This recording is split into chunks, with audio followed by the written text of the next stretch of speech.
Bienvenue à Flash Info 360 sur le 360nitro.tv. On en parle depuis plusieurs semaines sur le 360 Nitro. Puis là, on l'a avec nous, Yann Bussière. Salut Yann. Dans les circonstances, comment ça va? Salut Steve. Ben écoute, ça va bien. C'est sûr qu'il se passe plein d'affaires en même temps de ce temps-ci, mais ça va bien, j'ai le moral. Yann, juste avant d'embarquer vraiment dans le vif du sujet, la semaine dernière, tu as sorti tes 5 courses, le calendrier de 5 courses pour la série Superstar Sportsman. J'aimerais que tu m'en parles un peu de cette série-là. Oui, mais ça, je suis bien fier de ça, cette série-là. Je ne sais pas si tu te souviens, on avait commencé ça en 2019, la saison 2019 en septembre, à Drummondville. Ça s'appelait la Superstar Sportsman Race. La série Superstar Sportsman Race, mais c'était pas une série à ce moment-là, c'était une course. Puis là, c'est devenu aujourd'hui la série Superstar Sportsman. En 2019, j'avais eu l'idée de mettre les voitures Sportsman en action avec des pilotes modifiés dedans, avec des pilotes Sportsman aussi en action. Donc, ça faisait un mix de jeunes, de moins jeunes aussi en Sportsman qui ont beaucoup d'expérience contre des pilotes modifiés. Puis, c'était quand même très bien. On avait eu une belle soirée, des belles courses. Il avait mouillé pas mal. En tout cas, ça a bassé. Je me souviens d'être une voiture Sportsman que j'avais eu empruntée. Et puis, monsieur Danny, en tout cas, monsieur Lapanne. Danny Lapanne? Oui, Danny, il y avait eu un accident avec ça. Par rapport qu'il y avait eu un pilot en avant de l'estrade, tout ça. Puis tu sais, c'était une course il y a eu pas mal d'actions. Puis une belle soirée en somme toute. Fait que tu sais, j'avais tout le temps ça en tête. Puis là, avec la pandémie, j'ai pas pu le répéter, en fait, parce qu'il n'y avait pas assez de courses dans le calendrier depuis 2 ans. Puis là, ça me travaillait. Puis là, avec le Grand Prix de Trois-Rivières l'année passée, il y avait quelques gars qui avaient acheté des moteurs de Sportsman, dans le fond, des crates. Puis là, je me disais, là, ces crates-là, les laisser dormir dans le garage juste pour aller à Trois-Rivières, ça n'a pas de bon sens. Il faudrait que je remette ma course, la Superstar Sportsman Race, mais en faisant une série. Et là, j'essayais de trouver des dates pour que tout fonctionne, parce que ceux qui n'ont pas 2 voitures, exemple moi, il fallait être capable de mettre le moteur Sportsman, puis après ça, mettre le moteur 358 pour aller aux courses rapidement. Fait que j'ai eu l'idée, et j'ai parlé de ça avec Dominique, Charlot et JF. Je n'ai parlé même avec Raymond. Raymond, ça n'a pas fonctionné parce que les dates de printemps, c'était trop tôt, puis il y a de la misère à partir ces saisons de bonne heure. Tandis que nous, on est chanceux. Depuis 2 ans, on n'a pas de partir les saisons par rapport à la pandémie, mais on aurait été capable de partir tôt. Moi, le terrain est tout le temps prêt depuis 2 ans, en avril, vraiment prêt. On a même fait des pratiques l'année passée, fin avril. Donc, Raymond, on ne peut pas embarquer, mais il trouvait l'idée très bonne, puis probablement que ça va être pour partie remise pour Raymond. Pour cette série-là. Par contre, j'ai convaincu tous les gars de Granby. Puis là, on a trouvé des dates pour partir la saison. Puis le moment où on va changer les moteurs pour aller à Trois-Rivières dans le mois d'août, qui est la première semaine d'août, il va y avoir la fin de semaine, en le fond, tout de suite avant le Grand Prix de Trois-Rivières. Donc, on va pouvoir mettre les moteurs plus tôt, ceux qui ont une voiture, puis courser sur la terre. Puis ensuite de ça, laisser les moteurs dedans, puis se préparer pour l'asphalte tout de suite après à Trois-Rivières. Fait que, tu sais, je trouvais que c'était un bon timing. Puis pour moi, qu'il y a seulement une voiture, puis plein d'autres, c'est au moins on met le moteur, puis on ne le met pas pour seulement un événement, on va le mettre pour 3 événements en ligne qui va avoir lieu. Il va y avoir Granby, Drummond et dans le fond, le Grand Prix de Trois-Rivières. Fait que, le moteur il va rester là-dedans quand même 2 fins de semaine. Puis en début de saison, ce qui est super le fun, c'est que Drummondville va être le 30 avril. S'il y a de la pluie, on a remis ça au lendemain, 1er mai, le dimanche. Ça, c'est une autre affaire qu'il faut se parler que la ville, tantôt, les dimanches, puis les 11 heures, ça brasse pas mal, ça avec. Mais ça pour te dire que cette fin de semaine-là, puis après ça, on switch à l'autre fin de semaine qui va être, en fait, Granby RPM. Fait qu'on a 2 beaux week-ends pour commencer la saison. J'ai bien hâte de courser contre les autres pilotes de Sportsman et les autres pilotes modifiés qui vont faire partie de cette série-là. Puis, ça commence bien. Puis, tout de suite après, c'est les ouvertures de l'autodrome Drummond-Granby. Fait que dans la semaine, on va mettre nos moteurs 358 puis on va rouler avec ça jusqu'au mois de juillet, fin juillet. Yann, c'est quelque chose que je voulais. Ben, tu sais, on a fait un sondage, les panélistes ont parlé d'un peu des émissions passées, on se disait, la classe Portman est en train de devenir une classe maîtresse aux courses? Ben écoute, honnêtement, là, je pense pas, mais il y a une affaire qu'il faut vraiment discuter, c'est les coûts faramineux. Là, ce qui nous fait peur, avec toute l'inflation de tout, là, on a entendu parler hier aux nouvelles, le gaz de pompe, comment il va être rendu cher au mois de juin à 1,80 le litre. Nous autres, là, c'est la même affaire dans les courses. Là, ils parlent présentement d'un baril de VP qui coûte à peu près 1100 $ environ. Je me souviens plus si c'est avec taxe ou pas taxe, mais je pense que c'est avec taxe. Là, va coûter alentour de 1500 à 1600 l'été prochain. Ça n'a tout simplement pas de bon sens. Si on calcule ça par gallon puis par litre, ça fait peur. Donc, là, je ne sais pas ce qui va arriver. Il y a des gars qui ne sont pas capables sûrement de courser avec envoyer les barils. Nous autres, ça nous prend environ un baril par 2 fins de semaine, là, roughement. Fait que, tu sais, ça coûte cher, puis les pneus vont augmenter de prix aussi. On parle d'un pneu qui va coûter probablement quasiment 330 $, peut-être plus taxes. Une augmentation qui est majeure là avec.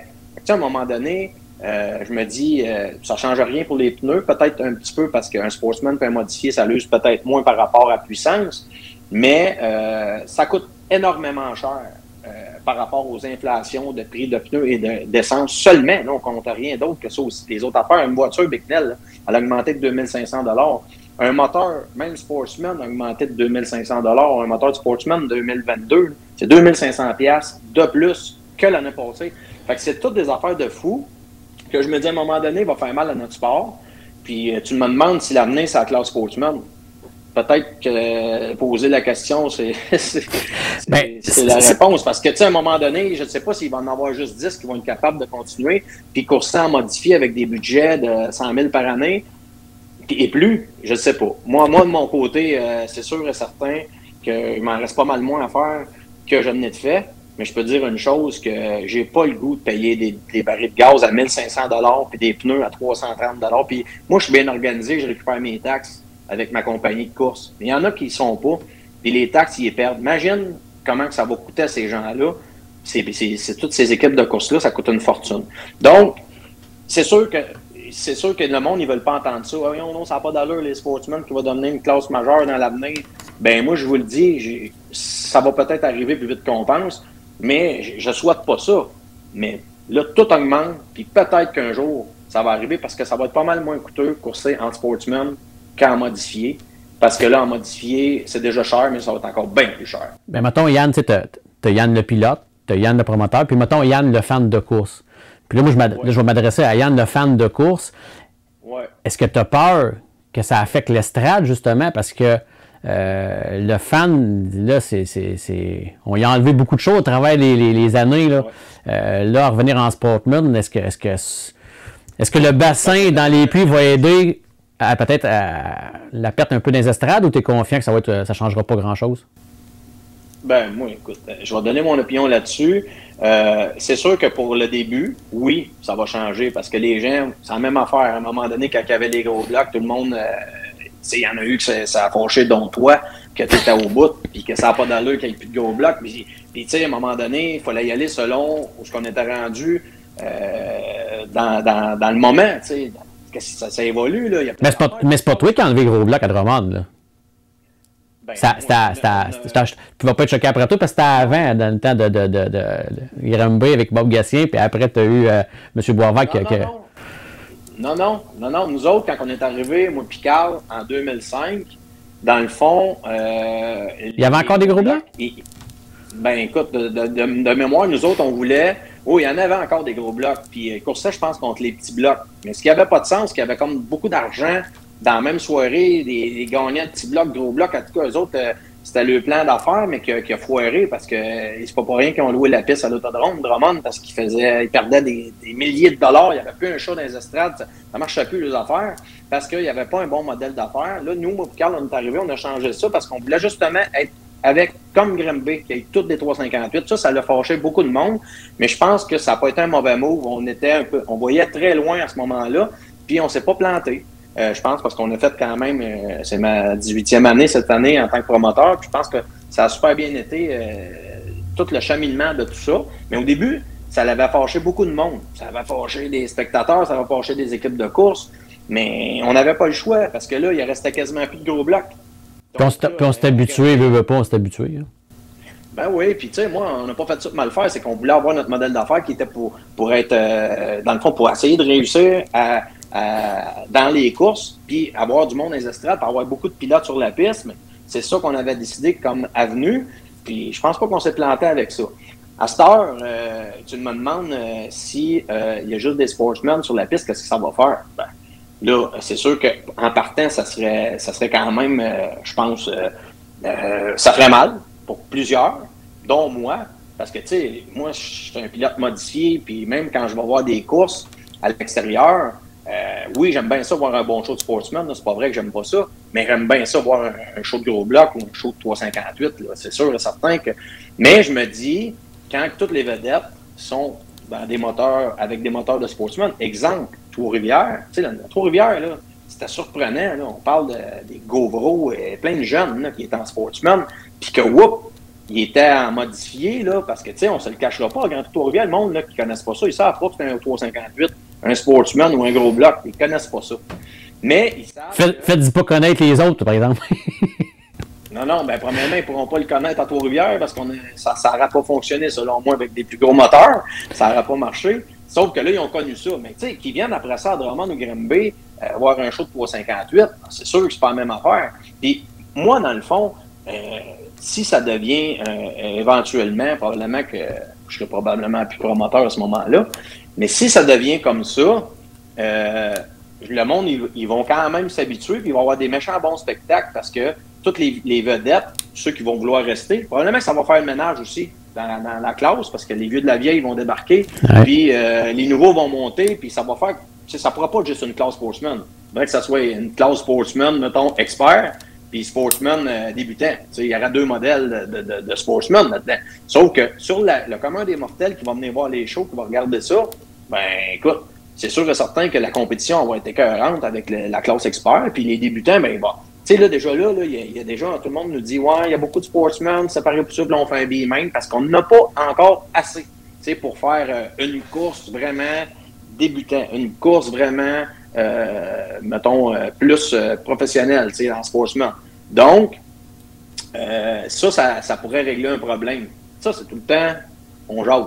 Oui, non, c'est ça. Puis tu veux créer une relève aussi, tu sais, en ayant une classe débutante, ça va t'aider à avoir un peu plus de relève qui vont embarquer en sportman. Oui, Raymond, on le fait déjà à Cornwall, la classe débutant. Nous, on fait un B-main, c'est différent un peu de Raymond, mais en fait, c'est dans le même principe. Je pense qu'il y a plus de sportsmen un petit peu en Ontario, fait qu'il peut se permettre de faire comme deux classes séparées. Nous, on fait une classe parce que si on serait 50, c'est sûr qu'on pourrait faire deux classes. Mais là, on est comme tout le temps entre 35 et 40, fait qu'on peut pas faire une classe de 8 chars, fait qu'on fait tout le monde ensemble, on fait un beau B-main, puis les gars qui performent bien s'en viennent dans la grosse finale. Fait que tu sais, puis en plus, ils ont une visibilité en avant de l'estrade quand tu es dans le B-main, puis tu vas gagner ça. C'est le fun dans ce bol, d'être dans l'estrade, puis de faire acclamer, puis les supporters, puis parler des commanditaires qui sont contents, tout ça. Fait que c'est une bonne affaire. Sauf que si on jase qu'il pourrait avoir deux classes, mettons sportsman, une majeure et une plus débutant, ben ça serait dans le même principe. Puis de temps en temps, il y aurait un gros show de 358, puis un gros show de gros bloc. Tu comprends? C'est peut-être ça l'avenir, je pense, c'est d'avoir moins de shows de modifier sans les enlever pour qu'ils deviennent plus des événements, qu'il y ait plus d'événements spéciaux avec les modifiés, puis c'est pour compléter un peu l'année des calendriers des promoteurs, puis sans ça coûte trop cher pour tout le monde. C'est pas mal ça. Moi, ce que je pense pour le futur, par rapport à toute l'économie qui est vraiment ça n'a pas de bon sens, ce qui se passe, que c'est rendu trop dispendieux, probablement ce que tu viens de dire, c'est très logique, puis ça pourrait être ça dans un avenir rapproché. Puis, tu sais, s'il y a tout le temps des shows de gros blocs, on se le cachera pas, il va y avoir moins de monde dans les estrades parce que le monde, ils vont être habitués. Ça, je vais vous donner un exemple concret. À Brewerton, c'est toujours la grosse gang des gros pilotes quasiment de la série qui sont là toutes les semaines. Mais il n'y a pas un show dans les estrades. Fait que quand arrive la série 3 Big Block, il n'y a pas plus ben de monde. Il y a plus de monde dans la série T-Block à la fin d'année quand c'est dans le temps d'Oswego, le Super Dirt Week, des 358, que de la course gros bloc dans la saison. que c'est parce qu'ils sont habitués, c'est quasiment tout le temps le même pilote, sauf une coupe qui se rajoute, mais pas beaucoup. Fait que ça, c'est une affaire. Puis l'autre affaire, tu sais, je vais juste en finissant mon idée, c'est que les sprint cars, rappelez-vous, quand on avait 2 fois les ESS, qu'on avait les World of Outlaw dans la même année, on recule d'une couple d'années, ben c'était trop. Parce que là, le monde était habitué de voir tourner des sprints. Il n'y avait plus d'engouement comme... Oui, il y avait un engouement pour les World of Outlaw, mais les fois que les ISS venaient, il n'y avait pas un show. Là, les Outlaws venaient tout simplement une fois par année. On a créé un engouement. Il n'y avait plus de ISS. C'était l'enfer. Là. Tout le monde voulait venir voir ça. Puis là, les Outlaws sont partis. Il y a une fois par année les ISS que j'ai eu avant la pandémie. Puis ça aussi, c'était super. Tout le monde voulait avoir au moins les sprints une fois par année. Mais quand tu as des sprints à toutes les semaines, ça dilue. À un moment donné, tu te tannes. Ben oui, c'est pour ça que ça revient à notre idée de tantôt. Tu mets des sportsmen, éventuellement, si c'est ça qui arrive par rapport à l'économie, bien qu'à un moment donné, il y a 3,58, un show ou deux de 3,58 dans la saison. Puis les gars, qui veulent faire la série aux États-Unis, qui hâlent, là, tu sais, il peut avoir une série canadienne 3,58, il peut avoir une série canadienne gros bloc, mais il peut avoir des courses régulières tout le temps en sportsman parce que ça coûte moins cher à rouler. Tu sais, on jase, là. Ouais. Tu sais, moi, je me dis que ça pourrait être une option. Je me trompe-tu, Yann, où le business d'une piste de course, v'là 20 ou 30 ans, ça ne se gère plus de la même façon aujourd'hui parce que avant, moi, en tout cas, mettons de mon sentiment, avant, on était plus des passionnés qui faisaient des courses. Pour aujourd'hui, je pense que c'est plus de la business pour être capable de faire des courses. Parce qu'en faisant un peu ça, les sportmen, on ne se cachera pas, du côté du promoteur, ça coûte beaucoup moins cher aussi présenter ce genre de programme-là que toujours des modifiés, même si j'adore les modifier, tout ça. Fait qu'avant, c'était comme beaucoup différent d'aujourd'hui. Aujourd'hui, la business fait en sorte que tu n'as peut-être pas le choix de faire ça, là. Bien, Steve, tu apportes un bon point. On ne peut pas comparer v'là 20, mais pas 20 ans, v'là 30 ans, mettons, dans le temps de Jacques Lambert, puis dans mon temps aujourd'hui. Ça ne se compare pas du tout. On va vous expliquer pourquoi. Premièrement, ceux qui ont lu les ouvrages de Dave Parizeau, en passant, Dave travaille super bien, fait des livres incroyables sur les histoires. Les historiques, ouais. Puis, les historiques, puis malade, comment que c'est bon à lire, puis que ça m'emmène tout le temps des réflexions, puis tout ça. Puis j'ai lu dans ces ouvrages que il y a des années que, écoute, là, pas des farces, là, j'ai tombé assis quand j'ai lu ça l'autre fois, que il y avait des commandites bien importantes de Molson. Des affaires, là, on parle de 100 000 par année, là. C'est pas des jokes, là. Puis, fait que, tu sais, puis on se le cachera pas, il n'y avait pas beaucoup d'activités dans ce temps-là, l'autodrome de Drummond, tu sais, à l'extérieur, pour faire des activités. C'était juste, l'autodrome, c'était comme, wow, c'est l'activité numéro 1. On va là, il n'y avait pas de village québécois dans le temps, il n'y avait pas rien. Pas compliqué, là, il n'y avait pas grand-chose à faire là, pour aller visiter ou faire, tu sais, quelques activités. C'était l'attraction de Drummond, là. C'était à l'attraction. Fait que là, avec les commanditaires majeurs, avec tout ça, puis les pattes pendantes, parce qu'il y avait du monde dans l'estrade, on dirait qu'à toutes les fois, je vois une photo d'historique de l'autodrome, l'estrade est toujours pleine. Ça ne doit pas être un hasard. C'est pas tout le temps des photos du même soir. Là. Ça se peut pas. Puis à tout le temps, les estrades sont pleines. Là, je me dis, ça marchait dans ce temps-là. Les courses, pas à peu près. Il y avait des bourses super hautes. Il y avait des commanditaires majeurs dans la bière. À cette heure, on a de la misère à avoir des caisses de bière gratuites. Tu sais, avoir de l'argent comme dans le temps, c'est un autre monde. Puis, ça a évolué. Fait que c'est dur de comparer dans le temps à aujourd'hui. Fait qu'on peut pas vraiment. Mais la business est différente. La business est différente aujourd'hui. Ben oui. Aujourd'hui, c'est ton. Par rapport à ça. Dans le temps, tu pouvais te permettre d'avoir, je vais exagérer, avoir une dizaine de chars dans chaque classe en piste. Tu avais quand même un estrade qui quand même était bien. Mais aujourd'hui, c'est un peu le contraire. Il faut que tu aies beaucoup plus de voitures dans les puits. Puis oui, c'est important les estrades, bien entendu, mais c'est de stabiliser le puits financièrement. Après, l'estrade devient un peu plus. Tu as parfaitement raison. C'est le modèle d'affaires, il ne faut pas se le cacher. C'est dur d'avoir du monde dans les estrades, surtout que l'histoire de la pandémie, ça a fait mal avec les passeports vaccinaux qui vont encore nous faire mal parce qu'il y a bien du monde qui ne sont pas vaccinés et qui n'auront pas de passeport vaccinal. Même si on se dit qu'ils n'auront pas le choix, ils ne pourront rien faire, ben on dirait qu'il y a l'impression qu'ils ne veulent rien faire.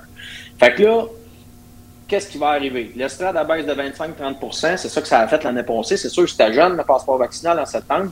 Peut-être que c'était pour ça, mais ça a fait mal, je l'ai vu. Fait qu'à cette heure, ça nous prend des bons pits.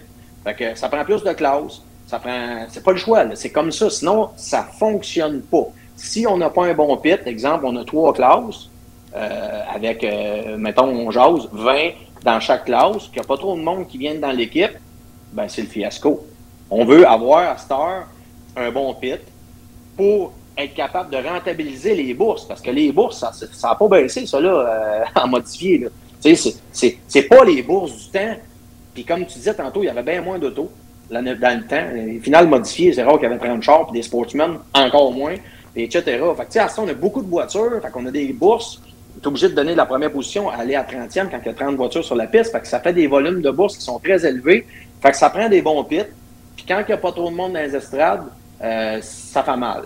Donc, c'est tout ça qui fait en sorte que le modèle d'affaires des pistes de course change au niveau de la pandémie, au niveau de tout qui augmente là, de 20-25 %, toutes les nourritures, la bière, la scie, tous les employés, compliqué d'avoir des employés. Il faut que tu payes plus cher si tu veux, surtout le samedi, parce que là, le samedi, regarde, le samedi, il l'oublie au complet. Quand tu travailles à l'Autodrome de Drummond, la plupart du temps, tu oublies ton samedi et ta soirée, c'est consacré à l'Autodrome de Drummond. Fait que là, ils veulent avoir de l'argent.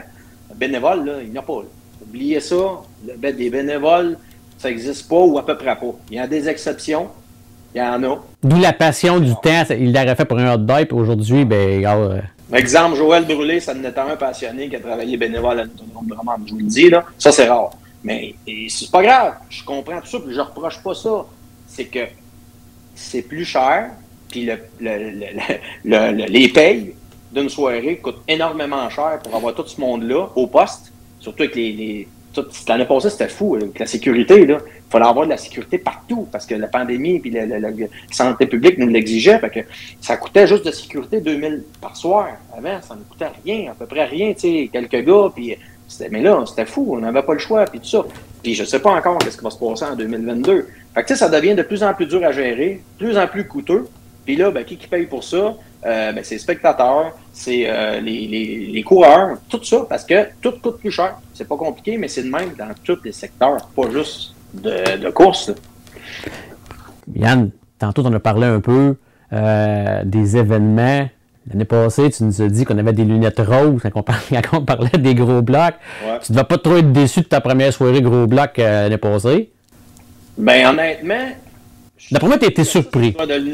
Non. Oui, mais c'est pas ça. Je suis plus surpris. J'aimerais ça voir ça, parce que j'ai dit ça vous avez des lunettes roses. Ouais, tu nous as dit ça sur les réseaux sociaux là, qu'on avait des lunettes roses, de penser que les gros blocs reviendraient. Ben, j'aimerais ça que tu me ressortes ça. Parce que moi, parce que j'ai toujours... Moi, ça fait longtemps qu'une confrontation canadienne, gros bloc. Ça, vous pouvez demander à Raymond, vous pouvez demander à Dominique que je parle de ça à Dirt, à notre meeting Dirt qu'on a annuellement en automne. Tout le temps, à tous les ans, j'essayais d'embarquer Dirt là-dedans, de nous mettre une section dans la série Dirt Car Big Block canadienne. Qu'on fait des courses. Fait que moi, non, ça me surprendrait que vos lunettes roses parce que j'ai tout le temps été vraiment dans ce minding-là. Ce que peut-être que là, je comprends peut-être l'histoire des lunettes roses, c'est que de faire des courses à plein de pistes. Bon, peut-être tu as pensé qu'on voulait revoir tous les semaines des gros blocs, là. Probablement. Mais ça, je sais que ça ne marchera jamais, ça. C'est sûr que non. Ben non, c'est ça. Parce que, honnêtement, faire une série canadienne, ça fait longtemps que je l'ai en tête, mais je voulais la faire avec Dirt Car, puis ils ont vraiment pensé, c'est quand Mike Perrott, qui était directeur, ça a passé à un cheveu. Il y avait plusieurs courses au Canada, puis en tout cas, finalement, ça a tombé à l'eau, comme bien des affaires avec Dirt Car tombent à l'eau. Fait que, tu sais, ça n'a pas fonctionné.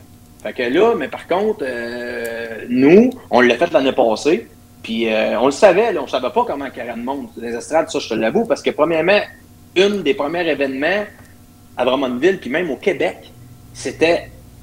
on venait juste de tomber lousse, là. Le gouvernement nous donnait un peu de cadre. Fait que le monde sont venus fous. Là. Moi, quand j'ai fait ce show-là, ça venait juste on venait d'avoir un peu de lousse du gouvernement. Fait que le monde, là, il était bien. Ils sont arrivés dans l'estrade, c'est plein. À 6h30, tout le monde était sous. Il a mouillé à Sio, c'était pas grave. Ah non, c'était une veillée de fou. Là. C'était une veillée, je te dirais, là, électrisante puis mémorable. Puis ça va rester dans l'histoire de l'Autodrome Drummond, cette soirée-là. Mais ça, c'est des soirées de même, là. C'est rare. Mais oui, cette soirée-là, mais les gros blocs, ça a toujours été vraiment... c'est spécial. Ben oui. Puis là, encore plus parce que tout le monde faisait plus rien. Ça faisait 2 ans qu'on faisait rien, qu'on à peu près rien, puis qu'on n'avait pas le droit. Là, écoute, tout le monde ouvrait la valve, puis ils se foutaient tous des règlements. Là, cette valeur, mais c'était ça. Tu sais, on se le cachera pas. Là, quand tu tombes réchauffer un petit peu, les règlements s'envolent. C'est ça qui est arrivé ce soir-là. Puis, tu sais, il y a eu comme une perte de contrôle. Puis là, qu'est-ce que vous voulez? C'est ça, c'était long parce qu'il a mouillé, puis c'est ça. Là, ça a fini à minuit seulement avec les gros blocs parce qu'il y avait d'autres courses qu'on a repris par la suite. Mais tu sais, c'est une veillée de fou. Mais moi, j'avais pas des lunettes roses. Je le sais que ça existe, une série canadienne. Ça fait longtemps que je veux en faire une. Puis là, on l'a fait. Ça serait quoi une série canadienne gros bloc? Comment de course qui serait l'idéal? Ben, l'idéal, ça serait à peu près 8 courses. Ça serait vraiment l'idéal. C'est pas compliqué. Ce qui serait le fun, ça serait de faire toutes les courses du Québec avec les courses au moins Ontario. On parle de Cornwall, Brockville qui pourrait joindre à ça. Ça serait vraiment une belle série. Fait que, tu sais, ça c'est quelque chose qui est même là, qu'on discute. C'est pour ça que les calendriers sont pas sortis, parce que ça se discute. On essaye, mais c'est compliqué, les dates de ça, là, tu sais. Un, il y a une course, l'autre peut pas changer sa course. Il y a de quoi. Tout matcher, tout ça, c'est dur. Puis on essaye de le faire aussi avec la série canadienne, que ça fait super longtemps qu'elle n'a pas arrivé, dans le 358. Tu sais, la série, t'en souviens, dans le temps, on allait de loin, on faisait un petit tour, tout ça. On essaie de le faire. La confrontation canadienne, oui. C'est ça. On travaille avec Raymond, on travaille Charlot, puis moi, puis tout ça, on essaie de mixer des dates pour que ça marche, mais on aimerait beaucoup faire ça. Tu sais, série canadienne gros bloc, série canadienne 358, travaille dans ce sens-là. Mais c'est très, très dur. Le monde pense, rien là, tu appelles l'autre, puis prends une date. Non, c'est pas même ça marche. C'est vraiment marche. Puis c'est dur de tout emboîter ça parfaitement pour que tout le monde, ça fasse leurs affaires. Fait que là, on est là-dessus, on se parle quasiment tous les jours, tous les 2 jours. Raymond, Charlot, tout ça, puis on essaie de trouver le meilleur pour tout le monde pour faire une astuce de belle série gros blocs, puis la même chose pour les petits blocs.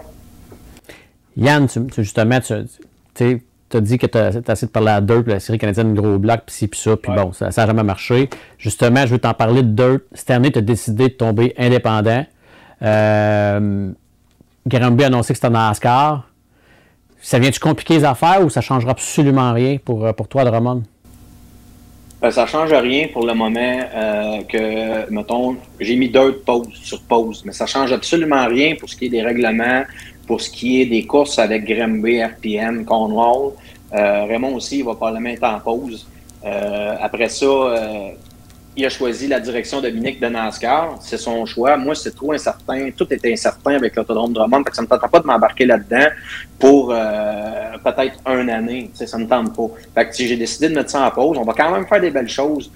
Comme je vous ai dit tantôt, on essaie de faire des séries conjointes et tout ça, puis amener de la nouvelle argent là-dedans, vu que les redevances de soirée qu'on donne tout le temps à la série Sportsman modifiée, de temps en temps, il y a des pro stocks, mais c'est pas régulier. Mais surtout, modifier Sportsman, ça nous coûte de quoi, nous autres, à toutes les courses à Dirt Car? Là, on n'a pas besoin de le payer. Fait que cet argent-là, on va essayer de le mettre dans un genre de championnat pour que les pilotes ils peuvent, comment je pourrais dire ça, pour qu'ils bénéficient de ça. Les pilotes, que ce soit modifié ou Sportsman, qui bénéficient de ça. Fait que c'est ça le plan pour cette année, vu que les douanes, c'est super compliqué, puis qu'ils veulent pas venir chez nous. Mais en espérant toujours que, moi, c'est pour ça que c'est juste en pause, parce que j'espère vraiment ramener les gros blocs en 2023 aux fans de Drummondville, puis je vais tout faire pour ça. Puis parle même peut-être des World of Outlaw qui vont revenir, ça se parle. Fait que si les douanes débloquent, puis que je peux faire ça pour finir ma carrière de promoteur, de faire venir les gros blocs, puis les World of Outlaw, ben pour moi, ça va être mission accomplie. Puis je le souhaite vraiment, mais on va tout faire pour que ça arrive. Mais là, on sait qu'en 2022, ça va être impossible. Bien justement, là, on parle de ta carrière de promoteur. Là, vraiment, je veux tomber dans le vif du sujet avec la piste de Drummond, que à toute fin pratique, elle est vendue. Il reste les technicalités pour officialiser tout ça. Écoute, Yann, je te dirais que on a un peu parlé avant d'entrer en onde. t'es un peu mal pris parce que t'as fait innover les courses au Québec sans avoir ta propre piste de course.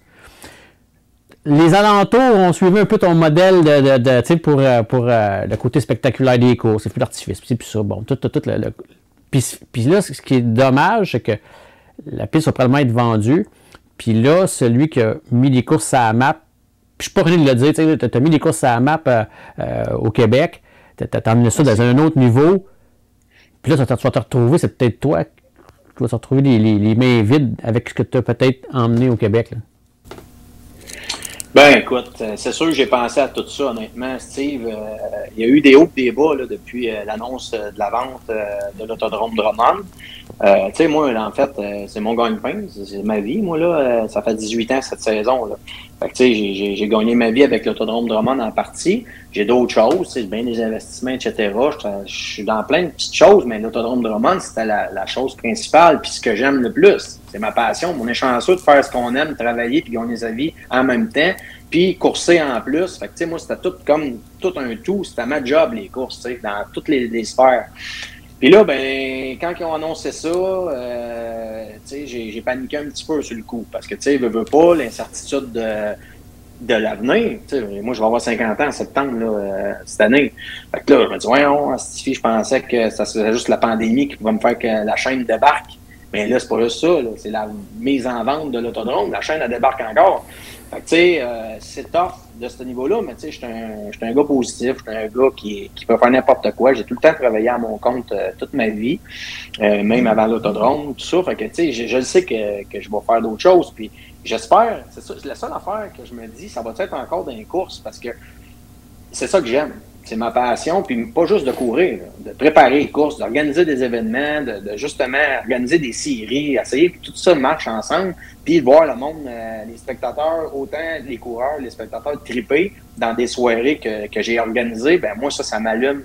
C'est pas juste une question d'argent. Quand tu es passionné, il n'y a pas juste d'argent. Premièrement, des passionnés d'argent ou des passionnés de bébelles, c'est comme moi, c'est des bébelles maintenant en temps. L'argent, moi, c'est qu'est-ce que ça me procure que j'aime. C'est pas l'empiler puis la regarder tous les semaines puis dire wow, j'ai de l'argent. Non, moi je la flotte, puis je trippe, puis je suis passionné, puis tout ce qui a une bébelle qui sent le gaz, et j'aime bien ça. T'sais, même si c'est rendu que ça sent pas le gaz, on aime ça pareil parce que là c'est l'électrique puis tout.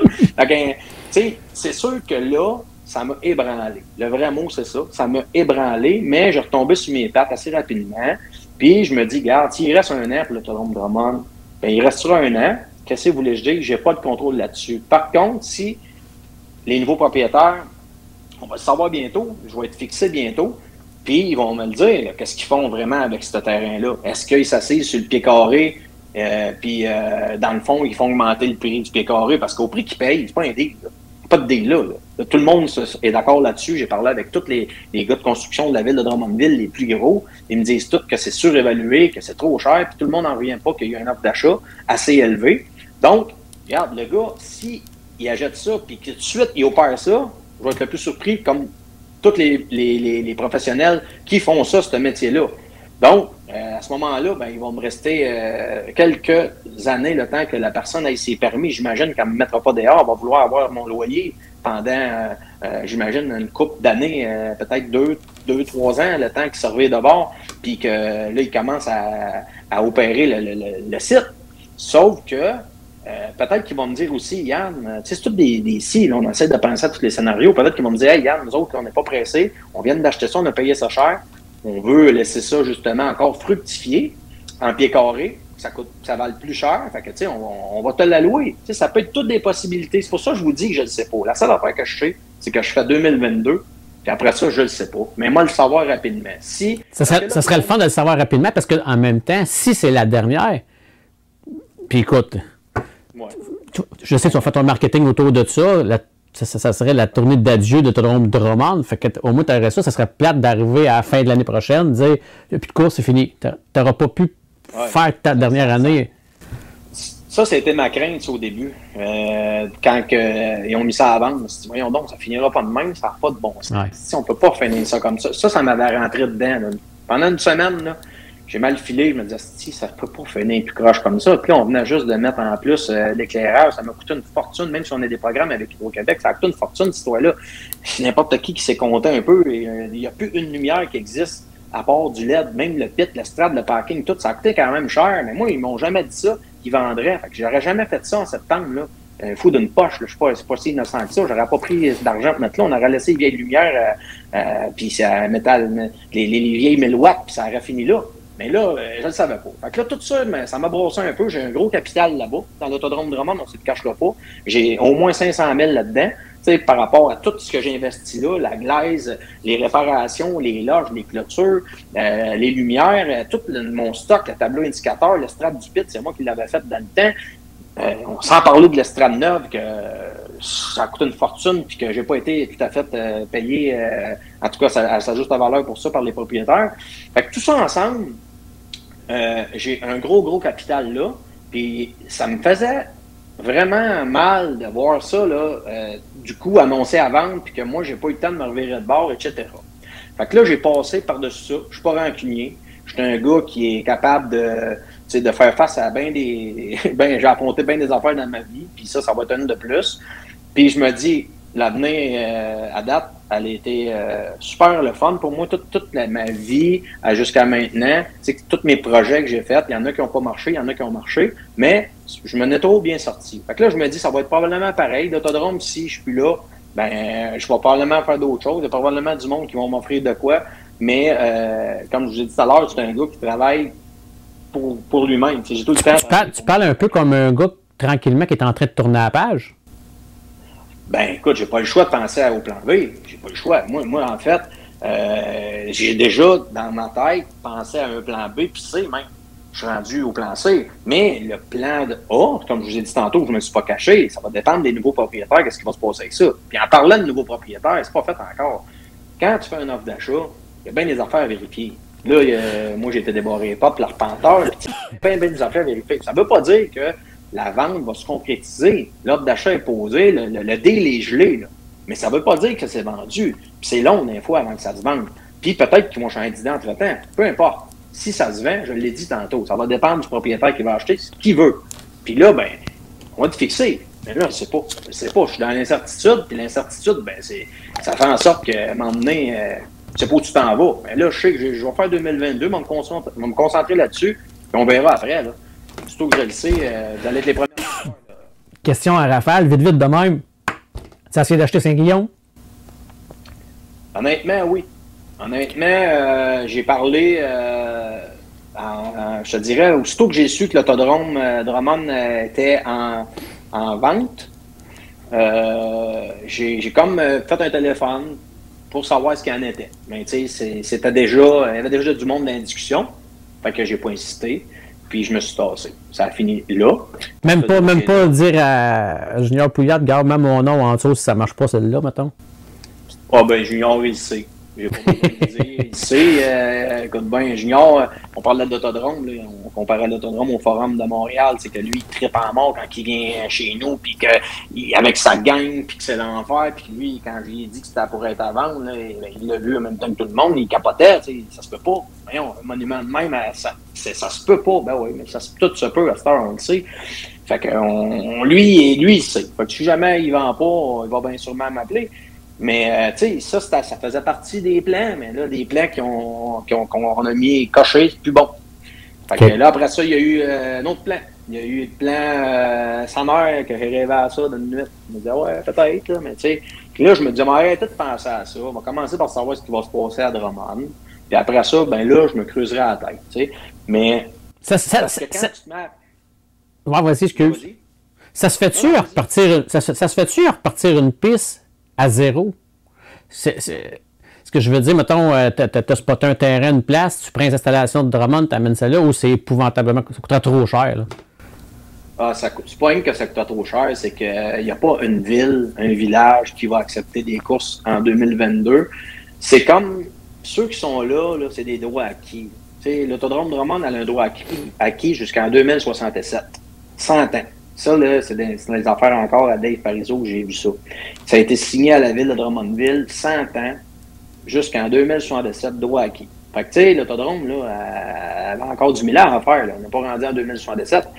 Fait que, tu sais, de bâtir un autodrome, bon, même ça coûterait une fortune. Puis de se faire accepter ça par les municipalités ou les villes, puis par le gouvernement, puis tout ce qui est green, l'environnement, oui. Puis tout ça, l'environnement, c'est pas drôle, là. C'est rendu très, très, très dur, là. Donc, ça serait vraiment compliqué d'arriver. Je te dis pas que ça se fait pas, tout se peut encore, mais tu as-tu pensé? Vraiment beaucoup d'argent. Non. Non, parce que si la seule des choses qui auraient été possibles, des pistes de course qui sont déjà en place, que moi j'arrive avec mon équipement, que j'ai déjà, parce que j'ai de l'équipement. Moi, j'enlève tout mon équipement, l'autodrome Drummond, là. Et le gars qui veut faire des courses là, il va falloir qu'il travaille fort. Là, il va falloir qu'il recommence, là, puis ça va être long. Puis, les restaurants, tout à moi, là, tout a été fini dans le passé. J'ai tout mis ça en ordre pour que ça opère et tout ça. Fait que, il y a tout ce qui est le son, il y a beaucoup de choses que j'aurais pu emmener de là à moi pour aller mettre ailleurs dans des installations peut-être un peu plus désuètes que j'aurais pu rafraîchir. Puis j'aurais eu l'équipement puis pour faire des courses encore. Mais tu sais, c'est des pistes de course déjà existantes. Mais là, les pistes de course sont après de se faire vendre une après l'autre pour probablement du domicilié. Donc, c'est dur. Repartir ça en us, j'y crois pas. Là, tu as parlé un peu des villes, Yann, tantôt. Tu voulais en reparler un peu, là. Qu'est-ce qui se passe avec les villes? Tu me dis, parle-moi de ça, le 11h, puis le dimanche. Qu'est-ce qui se passe avec ça? Oui, bon, mais en fait, je rencontre la ville la semaine prochaine, la ville de Drummondville. Il y a eu une nouvelle mairesse. En fait, eux autres, ils veulent changer les règlements municipaux. Fait que là, ils ont travaillé là-dessus, sur une nouvelle réglementation municipale, puis l'autodrome fait partie de cette nouvelle réglementation-là. Fait qu'ils veulent me rencontrer pour me demander si c'est logique, ce qu'ils ont fait comme nouveau règlement, pour me dire si ça a de l'allure avec le fonctionnement de l'autodrome Drummond. Fait que là, je vais les rencontrer la semaine prochaine. On est 5-6. Puis, on va discuter du nouveau règlement. Ça veut dire que probablement que il va y avoir des montants plus élevés d'amende si on dépasse 11 heures. Il va y avoir des restrictions peut-être le dimanche. Des restrictions peut-être dans la semaine. Fait que tu sais, j'ai hâte de voir ce qu'ils ont sur la table parce qu'ils ont travaillé. Mais ils sont quand même corrects de m'inviter à la table avant de les... Je sais pas s'ils le font par politesse puis qu'ils sont leurs idées déjà faites, ou bien on va peut-être pouvoir négocier un peu puis changer les choses. Mais j'ai une rencontre la semaine prochaine avec la ville. Fait que mes dates de pluie pour le dimanche, puis une chose est sûre, c'est qu'ils me donneront pas une demi-heure de plus. Là. Ça va être 11 heures, puis c'est le max, puis peut-être qu'ils vont descendre ça à 10h30, je ne sais pas. Mais là, à un moment donné, il y a des limites. Moi, c'est sûr qu'il peut pas aller en bas de 11 heures. Puis 11 heures, déjà là, c'est dur certains soirs. Puis je l'ai déjà expliqué. C'est pas moi qui contrôle la météo. C'est pas moi qui contrôle quand il y a des incidents sur la piste puis que l'ambulance vient. Fait que tu sais, il y a des impondérables. Il y en a tout le temps. Est-ce que les gens autour qui vont pour aux courses savent pas ça? Non, puis ils n'ont pas de patience pendant tout, puis ils veulent rien savoir. Puis c'est le droit, tu sais, je veux dire. Il y en a qui n'aiment pas les courses du tout, puis ils dépassent pas 11 heures parce qu'à 11h01, tu as une plainte qui s'est mise $250 à tous les fois. J'en ai eu 2 cette année. Oui, ça, c'est vraiment pas évident. Yann en terminait, mettons, là, puis sans être dans le négatif, là, parce que dans n'importe quoi, même 360 nitro, un jour, il va y avoir une fin à ça, tu sais, à 360 nitro. Puis comme toi, peut-être qu'il va y avoir une fin. La dernière journée qu'il va y avoir que tu vas savoir que c'est terminé, l'autodrome Drummond, tu vas-tu réaliser ce qui se passe, quand tu regardes l'estrade, puis tu vas-tu réaliser ça? Comment Yann va se sentir? Ben écoute, c'est sûr que ça va être, pour moi, ça va être quelque chose de vraiment triste, là, parce que, honnêtement, déjà là, en pandémie, quand je voyais qu'il n'y avait pas un chat dans les estrades, puis je regardais des photos, à un moment donné, c'est arrivé, je sais pas, on a tombé là-dessus un soir, d'une vidéo que mon relationniste m'avait envoyée l'année passée, puis que dans la vidéo, je voyais l'estrade bien pleine, j'ai venu les yeux pleins d'eau. Je me disais, voyons donc, on va-tu revoir ça, l'estrade pleine de même? On avait pas un show, on était fermé à moitié, c'était à l'enfer. Fait que, ça m'avait vraiment rentré dans le corps de revoir une estrade pleine à ce moment-là. Puis là, ben, tu me dis, mec, ça s'est vraiment fini, puis que je dise adieu à l'autodrome, c'est sûr et certain que ça va être dur. Ça va être vraiment. Écoute, je sais pas quoi te dire. Parce que l'autodrome, c'est. Tu sais, on a toujours dit. L'autodrome Drummond avant toi, on dit toujours, même encore aujourd'hui, on dit toujours Monsieur Lambert. Monsieur Lambert. Mais là, je pense que dans le futur, on ne dira plus M. Lambert, on va dire M. Bussière. Parce que c'est ton identité. C'est ton identité à cette heure-là. Ben, merci de me dire ça. Écoute, moi, je lis souvent des articles de M. Lambert du temps. Il y en a une qui a passé dernièrement, puis je l'ai lu, puis là, je me dis, je pense qu'il était là 20 ans, ou 20, peut-être que quelqu'un va me corriger, entre 20 et 22 ans, puis je me suis toujours dit, j'espère que je vais être capable de faire plus que M. Lambert pour être le promoteur qui va avoir fait plus longtemps l'Autodrome de Drummond. Tu sais, c'était comme un de mes buts, ça, tu sais, de dire, regarde, il faut que je me rende là, je vais avoir 50, je vais être capable d'encore faire une couple d'années, tu sais, puis marquer l'histoire de l'Autodrome de Drummond, tu sais, en étant le plus vieux, le gars qui a été le plus longtemps le promoteur, tu sais, ça, c'était quelque chose que je voyais là, avant qu'ils mettent la pancarte à vendre. Puis là, probablement, je ne pourrais pas le faire, on ne sait pas encore. Mais, tu sais, merci de me comparer avec M. Lambert. Non, puis tu sais, Yann, puis les gens qui me connaissent, j'ai de la misère à. Je suis pas un licheux dans la vie, rien de ça. Mais ça, je suis obligé de te le donner. Je suis obligé. Ça vient vraiment du cœur parce que dans le fond, c'est vrai, on a trop dit M. Lambert, mais ce que tu as fait pour les courses, l'image des courses, tu sais, dans la vie, il y a des gens qui nous aiment pas, mais ça fait partie de la game. Il y a des fois des décisions à prendre, peu importe, mais ce que tu as emmené pour les courses, ça emmené beaucoup de gens autour, quand je dis autour des autres pistes de courses, que ce soit aux États-Unis, ici pas loin, peu importe, se sont inspirés un peu de ton modèle. Tu as emmené une autre image spectaculaire. Puis regarde, le monde écoute, la chronique cette semaine par rapport à l'Autodrome de Drummond, le site a fait exploser là, comme jamais parce qu'ils ont ça à cœur, l'Autodrome de Drummond. Fait que tu as créé quelque chose, de familial, un événement. Puis c'est ça, je pense, qui va être dur à accepter. Là. Oui, ça sûrement. Puis moi, dans le fond, quand je trouve que c'est une belle continuité à M. Lambert, ce que j'ai fait. J'ai modernisé ça. M. Lambert, il a tout le temps été au top pareil, puis il a tout le temps été pour ses pilotes. Puis, tu sais, il a fait une belle communauté avec l'Autodrome Drummond. Puis moi, ben, je pense que j'ai pris le relais. Puis j'ai passé à un autre niveau, j'ai modernisé ça.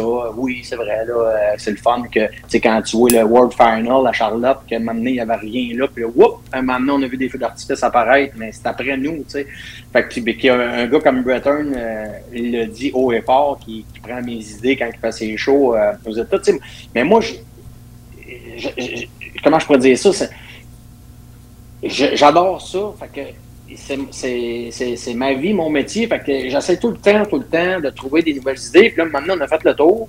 Mais regarde, cette année, il y a une nouvelle idée avec les sportsmen. Puis quand tu es passionné, c'est plus facile un peu. Puis moi, je vais avoir donné tout ce que j'ai pu dans le monde des courses. Toutes les idées que j'ai eues par rapport à ma passion, ben, que le monde a trippé. Puis je vais avoir fait mon bout. Puis j'espère que c'est pas fini. C'est juste ça que je peux dire. Puis je vais travailler dans ce sens-là encore, pareil, pour essayer de faire durer ça le plus longtemps possible. Comme disait Yogi Berra au baseball, c'est pas fini tant que c'est pas fini. Fait que, voilà. Fait que Yann, écoute, Yann, un gros merci beaucoup de nous avoir accordé de ton précieux temps. Puis, sans blague, tu sais, oui, on a l'air peut-être défaitiste, pas défaitiste, mais un peu négatif parce que, tu sais, mais on va souhaiter que les courses de Drummondville soient encore là, puis que peut-être les gens de la ville, ou peu importe, se rendent compte de l'importance, c'est quoi les courses au Québec à Drummondville, au même type que le monde change les Canadiens de Montréal pour plein de choses, mais si t'es pas là demain matin, ça c'est vrai qu'il y aurait un grand vide. Fait que Yann, écoute, continue la job de passionné que tu as là-bas, puis je te souhaite le meilleur pour toi là-dessus. Merci beaucoup, Steve, puis merci à tous les fans de course. On lâche pas. Je vous le dis, là, ça a l'air dur tout ce qu'on entend, mais inquiétez-vous pas, c'est pas fini, puis tant que c'est pas fini, on va être là. Merci. Un gros merci Yann, puis bonne saison 2022. Merci à tous. Salut Steve.